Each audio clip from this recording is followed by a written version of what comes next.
Hello बच्चों, मैं सभी का स्वागत करता हूं अपने प्यारे से फिजिक्स ज्ञान मुकेश नायक यूट्यूब चैनल पे। बहुत सारे बच्चे एमएसटी सीटी की प्रॉपर तरीके से प्लान कर रहे हैं, कोशिश करते हैं अच्छी तरह से करने की, बट यार ये एमसीक्यू सॉल्व नहीं होते। फिजिक्स में बहुत पढ़ाई करते हैं, सारे फार्मूला करते हैं, हम लोग वन शॉट देखते हैं, लेकिन होता क्या है। तो चलिए समझने की कोशिश करते हैं कि सबसे पहले एमएसटी सीटी 2026 फिजिक्स में एमसीक्यूज कैसे आते हैं, इजी, मिडल या हार्ड, कौन सी लेवल होती है और क्या करना पड़ता है। तो मैं यहाँ पे आपको वन बाय वन समझाने की कोशिश करता हूँ बच्चों। फिजिक्स में सबसे पहले ये चीज़ पता ही है सबको कि फिजिक्स में टोटल जो सवाल आते हैं वो होते हैं 50 एमसीक्यूज। तो 50 एमसीक्यूज का डिस्ट्रीब्यूशन थोड़ा सा मैं यहाँ पे करके देता हूँ, और सवाल आते तो कैसे आते मैं प्रूफ भी करके देने वाला हूँ। यहाँ पे मेरे पास कुछ इजी सवाल है, कुछ मिडल लेवल पे है बच्चों, और कुछ लगता है बच्चों को हार्ड। और इसका कारण भी है मेरे पास, क्यों लगता है इजी, क्यों हार्ड लगते हैं, क्यों टफ लगते हैं, इसका कारण भी है मेरे पास, वो मैं समझाने की कोशिश कर रहा हूं। इजी सवाल समझना है आपको। 10 से 12 एमसीक्यूज आते हैं। कैसे आते हैं सर 10 से 15? कोई प्रूफ है क्या आपके पास? मेरे पास कोई क्वेश्चंस है जो कि मैं दे सकता हूँ इसका जवाब बच्चा, ताकि आपको भी पता लगे कि मुकेश सर किस लेवल पे बताने की कोशिश कर रहे हैं, ताकि आप लोगों को समझ में आ जाए। देखो बच्चों, मेरा एक magnetic field due to the electric current ये चैप्टर चालू है। फिलहाल में टॉपर्स प्रो बैच नाम की बैच है हमारी, उसमें मैं कर रहा हूँ। इसमें से ही सवाल उठाया, देखो सेंसिटिविटी एमसीजी ग्लहनामीटर इंक्रीज। सेंसिटिविटी मतलब सेंसिटिविटी बतानी है। अब यहाँ पे देखो n दिख रहा है, n is the numbers of turn. n बढ़ाने से डिफ्लेक्शंस बढ़ेगा, मतलब सेंसिटिविटी बढ़ेगी। तो ये सिंपल क्वेश्चंस था, इसमें ना थ्योरी की जरूरत है, ऐसे इजी क्वेश्चंस है। मतलब सेंसिटिविटी जो होती है मूविंग कॉइल ग्लैनोमीटर की, वो नंबर्स ऑफ टर्न पे डिपेंड होती है। ये फार्मूले से भी समझ में आ रहा है, n नंबर्स ऑफ टर्न। ऐसा सवाल है, मतलब बहुत ज्यादा टफ नहीं मुझे लगता है। दूसरी बात, एक टॉर्क का क्वेश्चन पूछा था, और टॉर्क का नंबर्स ऑफ, ये जो टॉर्क है बच्चों ये ऐसा, मैं थोड़ा सा आप लोगों को पढ़ाने की नहीं कोशिश कर रहा हूं, बता रहा हूं बस। ये फार्मूला देखो, NIAB sin थीटा, ऐसा फार्मूला है बच्चों मेरे पास। तो बस कैपिटल N को स्मॉल n बोला था, I को I, साइन रहा तो क्रॉस आता है, साइन आता तो क्रॉस आता है। तो ये किसके ऊपर, मतलब इसका फार्मूला क्या होगा? तो सीधी बात थी, बी आंसर है। देखो NI A cross B, sign को हटाया तो क्रॉस आता है, क्रॉस हटाया तो डॉट आता है। पता है आपको?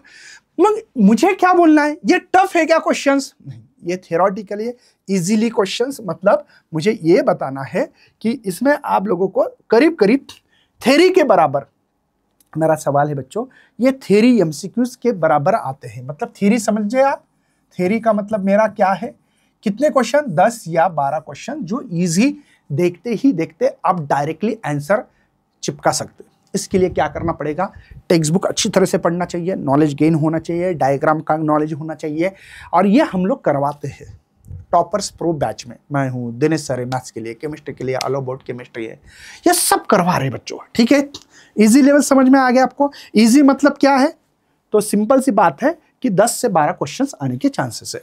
मिडिल लेवल पे 10 से 15 तक के क्वेश्चंस पकड़ सकते हो, एक मानेंगे हम लोग। यहाँ पे आसपास 15 के पास एमसीक्यूज आने के चांसेस है। ये कभी कम ज्यादा हो सकते हैं, इसमें कोई रेशियो फिक्स नहीं, लेकिन इसके बीच में। अब मिडिल लेवल मतलब क्या सर? कोई प्रूफ है आपके पास? चलिए मैं प्रूफ देता हूं। मैंने ये पढ़ाया, हमारे बैच है, जिस बैच का नाम मैंने आपको बताया बच्चों, टॉपर्स प्रो बैच में ये करवा रहा हूं, मैं क्वेश्चंस करवा रहा हूं। तो ये मैं आपको प्रूफ के साथ दे रहा हूं, ऐसा नहीं कि उठाया भाई ला लिया, ज्यादा कुछ नहीं। एक सिंपल सा क्वेश्चन दूंगा। मेरे पास एक क्वेश्चन है बच्चों, magnetic field due to the electric current का। एक स्ट्रेट वायर था, उसकी लेंथ 0.5, मतलब मैंने हाफ लिखा है। कैरिंग द करंट 1.2 दी वाला है। मैग्नेटिक इंडक्शन दी वाला बच्चों 2 टेस्ला, परपेंडिकुलर मतलब 90। मेरे पास एक फार्मूला बच्चों, कोई भी मैग्नेटिक फील्ड में कंडक्टर रखोगे करंट फ्लोइंग वाला, तो उसमें फार्मूला होता है ILB sin theta. ILB sin theta. I current होता है बच्चों 1.2, लिखा है मैंने। लेंथ दी वाली है 0.5, मतलब हाफ लिखी है मैंने। B की वैल्यू 2 टेस्ला sin 90, sin 91 होता है, ये 2 कैंसिल 1.2। मुझे बताओ 3 स्टेप में अगर आपका आंसर है तो ये मिडिल लेवल, बहुत ज्यादा टफ भी नहीं। सर थोड़ा सा टफ दे दो, थोड़ा सा टफ, कोई भी ले सकते हैं, थोड़ा सा ये तो हार्ड में आता है, थोड़ा सा जो इजी लगे ऐसा लो एग्जाम्पल। ये सॉल्व नहीं किए मेरे ख्याल से इधर, ठीक है। देखो ये थ्री, ये भी थ्री ही क्वेश्चंस था। मैं एक एग्जाम्पल दूंगा और एग्जाम्पल होगा मेरे पास, तो वो भी एग्जाम्पल आपको मैं देता हूँ। चलो इसमें से दे देता हूँ। देखो बच्चों, सिंपल सिंपल क्वेश्चंस है, बहुत ज़्यादा टफ नहीं होता है। ये क्वेश्चंस होता है नंबर्स ऑफ टर्न। देखो जो मैं मिडिल लेवल पे बोल रहा हूँ, बहुत बड़ा क्वेश्चंस नहीं।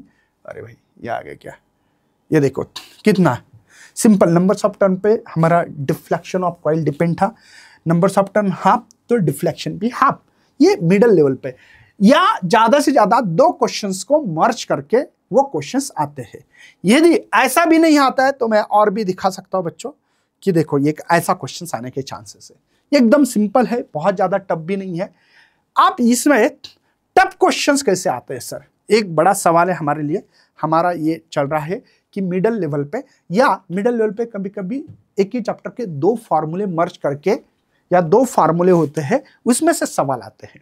ये सवाल होते हैं ऐसे। अच्छा सर, अब टफ लेवल पे सवाल में इसमें भी दो लेवल होते हैं जो कि थोड़ा लंबा चौड़ा होता है। टफ में, हार्ड में क्वेश्चंस कितने आते हैं तो पहले वो बताना जरूरी है आपको। ये क्वेश्चंस कितने आते हैं सर हार्ड लेवल पे क्वेश्चंस। अब देखो ये कितने हो गए, 27 से आसपास, करीब करीब पकड़ सकते हैं, 27 से 30 के आसपास हो सकते हैं। ये थोड़ा सा चेंज करना पड़ेगा यहाँ पे मुझे, थोड़ा सा ज़्यादा नहीं, यहाँ पे 15 से 20 क्वेश्चन पकड़ेगा। यहाँ पे ऐसे क्वेश्चंस होते हैं जो कि दो क्वेश्चन को मर्ज करके एक क्वेश्चन आता है, या दो फार्मूले वाला क्वेश्चन होता है। यहाँ पे हमारे पास करीब करीब अब हो गए 30 के आसपास से पकड़ते, 30-32 क्वेश्चन हो सकते हैं। इसमें होते हैं करीब करीब 20 क्वेश्चन पकड़ते हैं, 30 पकड़ रही है। ये कोई आंकड़ा फिक्स नहीं, आप बोलेंगे 32 एडिशन नहीं आती, क्या आती, लेकिन इसमें होता है बच्चों, एक होता है लेंथी क्वेश्चंस, लेंथी एमसीक्यूज होता है एक, और एक 2 चैप्टर फार्मूला यूज।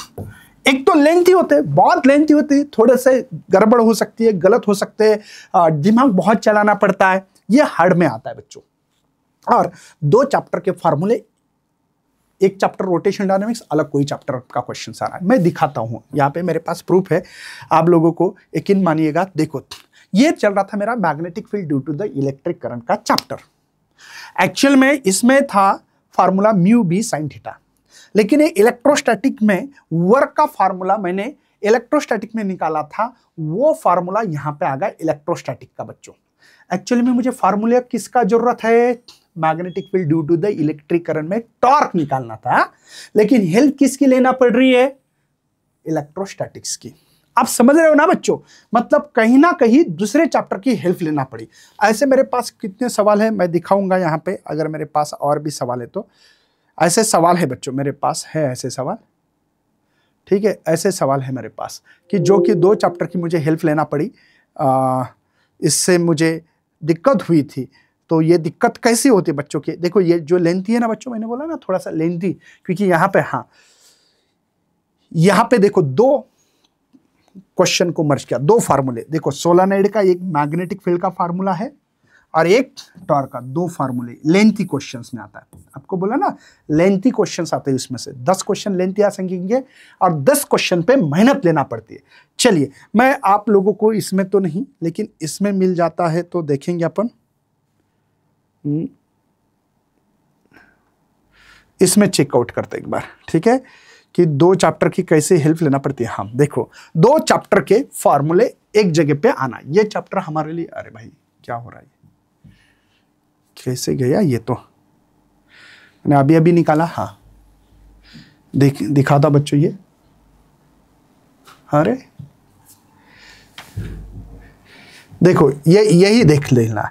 देखो यहां पे मैंने EMI चैप्टर यूज किया है। कौन से चैप्टर का question, magnetic field due to the electric current, लेकिन है कैसा, BLV EMI चैप्टर है। बाद में MG, मतलब अलग अलग चैप्टर को मर्ज करने के बाद ये सवाल मिला है। आपको क्या समझ में आ रहा है बच्चों इसमें, इसमें ये समझ में आ रहा है सर कि यहां 10 MCQs आसपास और यहाँ पे भी 10 MCQs। तो ये पैटर्न से जो बच्चे करेंगे वही बच्चा सक्सेस होने वाला है। इजी के लिए टेक्स्ट बुक अच्छी तरह से पढ़ो, नॉलेज गेन करो। देखते ही देखते अब 10-12 क्वेश्चंस का आंसर देख सकते हो। मिडल क्वेश्चंस 15 से 20 के आसपास होंगे। 20 क्वेश्चन थोड़ा सा टफ लगते हैं। मैं यकीन के साथ बोलूंगा बच्चों, कभी कभी इन दोनों में भी 35 मार्क कवर कर सकते हो। कभी कभी ये 32 एडिशन आ रही, मुझे पता है। मैं आपको ये बताना चाहता हूँ, फिजिक्स में अगर 40 भी 50 में से आ जाए तो भी आप 99 परसेंटाइल कवर कर सकते हो फिजिक्स में, 99 परसेंटाइल। और यही काम हम लोग आपको इसी लेवल पे हमारे टॉपर्स प्रो बैच जो लॉन्च हो चुका है उसमें कर रहे हैं। कभी आपने सोचा है टॉपर्स प्रो बैच में हम लोग क्या कर रहे हैं? तो ये एवरेज और जो टॉपर बच्चा होता ना उसका आईक्यू ना लक चलता है, वो चलता है बच्चों खुद की एक रेगुलरिटी पढ़ाई। ये बहुत इंपॉर्टेंट है।